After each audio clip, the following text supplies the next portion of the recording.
Hello, CS coaching centre में आप लोगों को स्वागत करता हूं। मैं श्याम कुमार।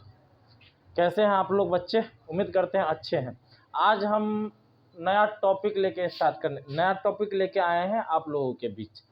क्लास 10 का गणित का चैप्टर नंबर फर्स्ट वास्तविक संख्या, जो आपके बोर्ड की तरफ लिखा हुआ दिख रहा है, वही हम लोग अब नया टॉपिक स्टार्ट करने जा रहे हैं, जिसका नाम क्या है? वास्तविक संख्या। वास्तविक संख्या को हम लोग धीरे धीरे बेसिक से अंदर तक जाएंगे, शुरुआत से समझ के बनाएंगे। ठीक है, चलो स्टार्ट करते हैं। पहला नंबर क्या है? चैप्टर का नाम वास्तविक संख्या। वास्तविक संख्या कहते किसे? वास्तविक संख्या कहते किसे? चलो हम लोग बात करते हैं, वास्तविक संख्या किसे कहते हैं।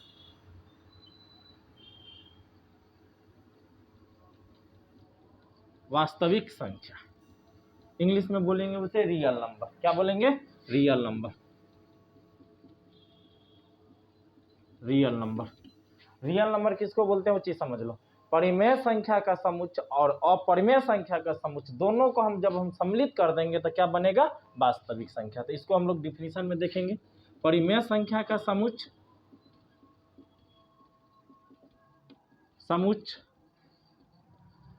और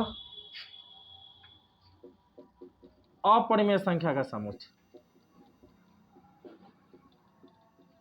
अपरिमेय संख्या का समुच्चय क्या बोले? परिमेय संख्या का समुच्चय और अपरिमेय संख्या का समुच्चय दोनों को यदि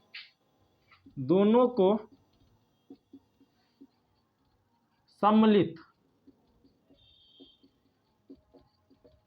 करते हैं तो वास्तविक संख्या का निर्माण होता है। संख्या का निर्माण होता है।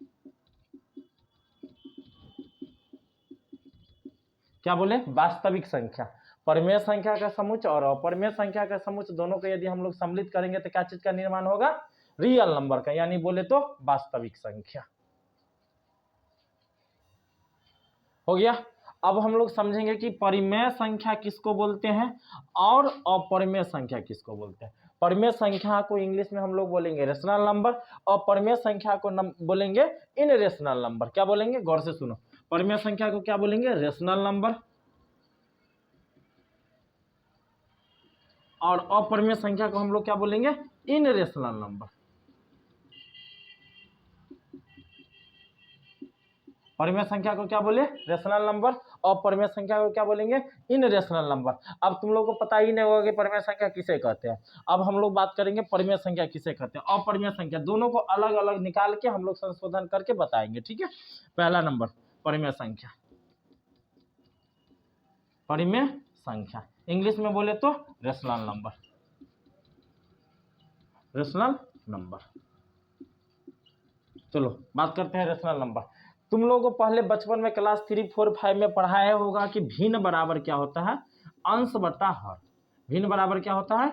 अंश बटे हर। अब बोलेंगे सर जी अंश किसको बोलते हैं और हर किसको बोलते हैं? जैसे मान ले तो कोई भी चीज बटा में लिखा हुआ है। जैसे मान लिया कोई भी चीज बट्टे में लिखा हुआ है। यहाँ पे क्या लिखा हुआ है? 2/3। तो ये ऊपर वाले पार्ट को हम लोग अंश बोलेंगे, नीचे वाले पार्ट को हम लोग क्या बोलेंगे? हर बोलेंगे। ठीक है, क्या बोले? कोई भी चीज यदि बट्टा में रहेगी तो ऊपर वाले पार्ट को हम लोग अंश बोलेंगे, नीचे वाले पार्ट को क्या बोलेंगे? हर। समझ में आ गया? तो ऊपर वाला यदि कोई पूछेगा तुमको इसमें 5/12 दे रखा है, अब इसमें अंश कितना है हर कितना है, तो आप लोग बहुत आसानी से बता देंगे। ऊपर वाले को हम लोग क्या बोलते हैं? अंश, और नीचे वाले को क्या बोलते हैं? हर। तो ऊपर वाला मेरा क्या हो गया? अंश। अंश बराबर मेरा कितना आ गया? 5। हर बराबर मुझे कितना आ गया? 12। यही मेरा परिमेय संख्या है। अब समझेंगे कि परिमेय संख्या का डिफिनीशन लिखो। वैसी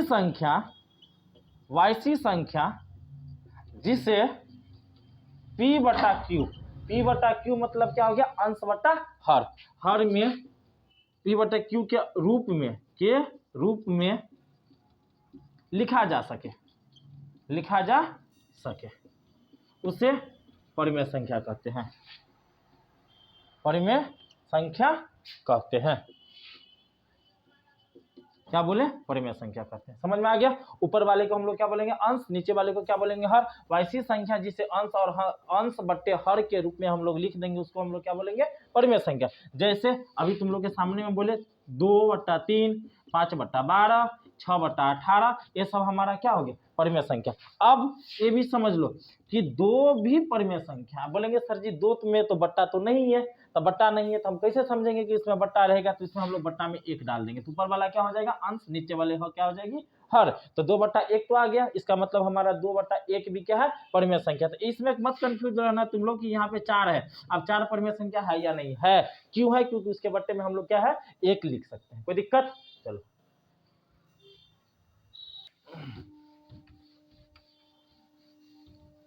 अब नोट करके लिखेंगे, क्लास 10 में ऑब्जेक्टिव में बहुत बार पूछा गया क्वेश्चन है। क्वेश्चन क्या है देखो, पाई क्या है और 22/7 क्या है, जबकि याद रखना 22/7 को हम लोग अंश बट्टे हर के रूप में लिख दिए, तो अंश मेरा कितना हो जाएगा 22, हर मेरा कितना हो जाएगी 7, तो इसको हम अंश बट्टे हर के रूप में लिख दिए, जबकि पाई का मान कितना होता है 22/7, तो ऊपर वाला मेरा पाई 22/7, तो मेरा अंश बटे हर के रूप में हम उनको लिख दिए, इसका मतलब क्या हो गया 22/7 क्या हो गया परिमेय संख्या, क्या हो गया परिमेय संख्या।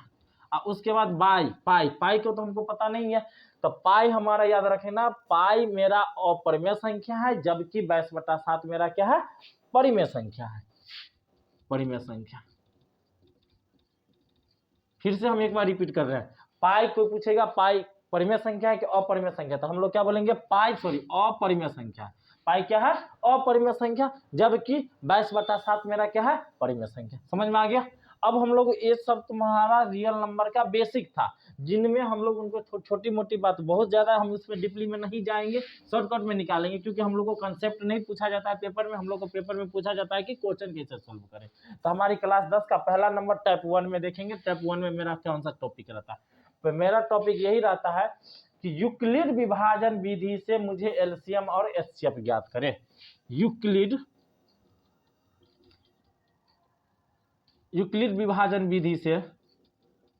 विधि से कितना आदमी इसको बोलता है यूक्लिड एल्गोरिथम विभाजन विधि, तो आप इनमें मत बोलना कि सर जी आप यूक्लिड बोले हैं तो गलत बोले हैं, ठीक है। यूक्लिड विभाजन विधि से एलसीएम और एचसीएफ ज्ञात करें, एचसीएफ ज्ञात करें, क्या बोले यूक्लिड विभाजन विधि से एलसीएम और एचसीएफ ज्ञात करें। तो हम लोग पहले एचसीएफ निकालना सिखाएंगे, उसके बाद क्या सिखाएंगे एलसीएम निकालना भी। जैसे अब चीज समझो, इसका फॉर्मूला क्या होता है यूक्लिड विभाजन विधि का, a = bq + r। ये फॉर्मूला कहाँ से आया हम तुम लोग को बता रहे, बहुत अच्छे तरीके से समझेंगे आप लोग बारीकी से, ठीक है। देखिए जैसे मान लेते हैं हम लोग 4 में भाग दिए 8 से, 4 से भाग दिए किस में दिए 8 में, तो 4 दूनी 8, ठीक है 31।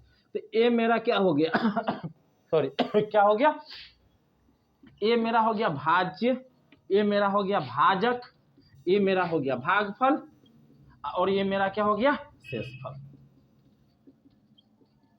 क्या बोले, जिस संख्या से हम लोग भाग देंगे वो हमारा हो जाएगी भाजक, जिस संख्या में भाग देंगे वो हमारी हो जाएगी भाज्य, भाग देने के बाद जो मुझे प्राप्त होगी वो हमारा क्या कहलाएगा भागफल, और भाग देने के बाद जो रिमाइंडर बचेगा उसको हम लोग क्या बोलेंगे शेषफल। कोई दिक्कत नहीं। चलो अब जैसे मान लेते हैं कि 12 में हम लोग 3 से भाग दिए, तो 3 चौके 12 31, तो ये मेरा क्या हो जाएगा भाजक, ये मेरा क्या हो जाएगा भाज्य, ये मेरा क्या हो जाएगा भागफल, ये मेरा क्या हो जाएगा शेषफल। कोई दिक्कत। इस प्रकार हम लोग कह सकते हैं कि भाज्य बराबर भाजक गुने भागफल, भाजक गुने भागफल जोड़ शेषफल।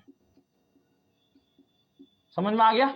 भाज्य बराबर क्या हो गया भाजक गुने भागफल जोड़ शेषफल। तो भाज्य हमको, भाज्य को हम लोग किससे डिनोट करेंगे ए से, भाजक को हम किससे डिनोट करेंगे बी से, भागफल को किससे डिनोट करेंगे क्यू से, और शेषफल को किससे डिनोट करेंगे आर से। तो भाज्य बराबर क्या हो गया भाजक गुने भागफल जोड़ शेषफल। समझ में आ गया। अब बात करते हैं, हम लोग सवाल पे चलते हैं।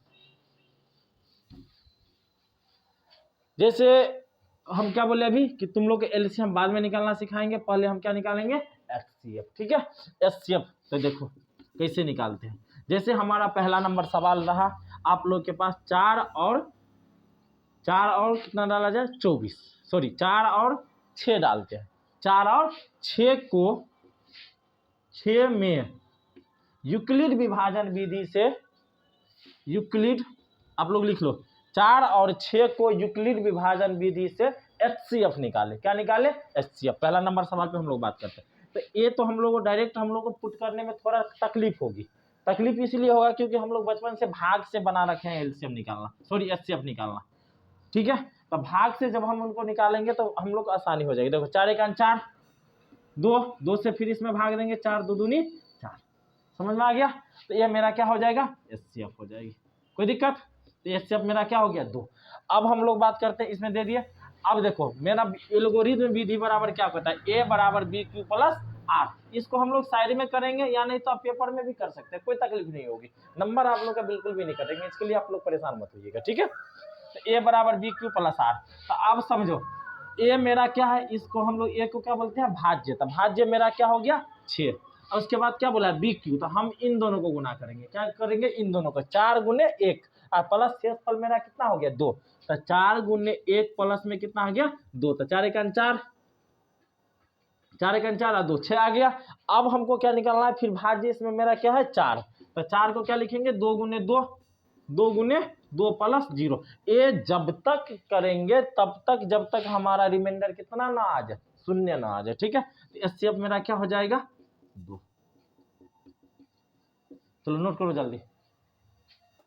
चलो मिलते हैं कल इसी उमंग के साथ, और भी सवाल करेंगे। इसमें हम थोड़ा सा कंसेप्ट आप लोग को बताएं कल इन सवालों पे, इन चैप्टरों पे, चैप्टर का लास्ट में जो एचसीएफ निकालना जो सिखाए हुए हैं इस पे पूरे अंदर तक जाएंगे, कठिन से कठिन सवाल बनाएंगे, ठीक है। मिलते हैं कल इसी उत्साह और उमंग के साथ।